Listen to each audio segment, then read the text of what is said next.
Oui, bonjour à tous. Ceci est la procédure pour l'enregistrement des sites inconnus des transactions sur les sites inconnus dans ESIG Urgence.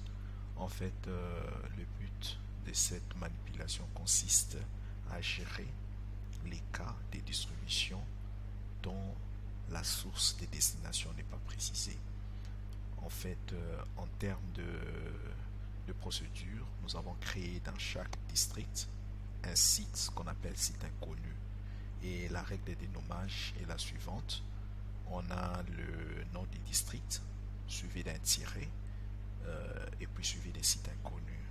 Chaque district possède un site inconnu de cette façon-là. Et chaque distribution dans les districts doit être effectuée sur le site inconnu du district concerné.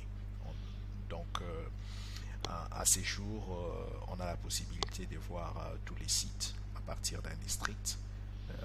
C'est pour ça qu'il faut tirer attention. L'idéal est que chaque manipulation soit effectuée avant l'enregistrement. Vous devez vous assurer que chaque manipulation que vous effectuez est faite sur le bon site.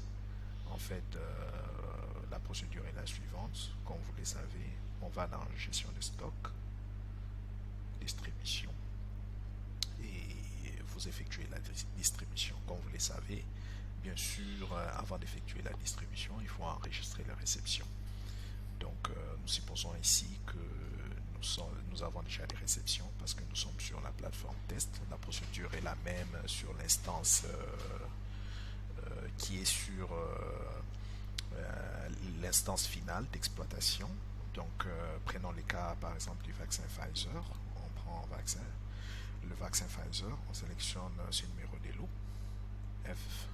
FZR.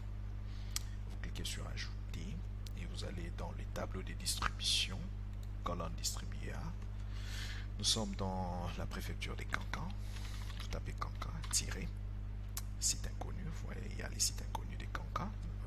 Là où il faut tirer attention, c'est que si vous tapez juste site inconnu, vous voyez qu'il y a plusieurs sites inconnus là, et il faut tirer attention pour ne pas envoyer les distributions d'une préfecture dans une autre préfecture qui n'est pas concernée. Donc, on sélectionne Cancan, mais par défaut la raison c'est distribution. On met la quantité, par exemple 100, 12. On choisit les bonnes dates. N'oubliez pas de changer les dates. Ne laissez pas les dates par défaut. Et puis vous allez dans soumettre et on soumet. On confirme la distribution. Et dès qu'on confirme la distribution, naturellement, nous aurons la fiche des stocks qui va s'afficher. Et vous allez aller dans Pfizer. Vous voyez la distribution du lot que nous avons effectué. Je pense que c'est ce lot-là que nous avons effectué. Vous pouvez cliquer sur voir. Et puis, dans voir, vous allez avoir la possibilité de voir la transaction ou bien l'opération de distribution que vous venez de faire. Voilà, nous sommes là.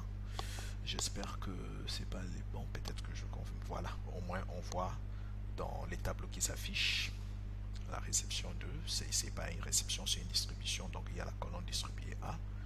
Vous avez les sites inconnus qui s'affichent là. Donc on a la possibilité d'envoyer les stocks pour les sites inconnus. Donc il faut retenir à l'esprit que cette procédure ne s'affiche que pour la rétrosaisie des données.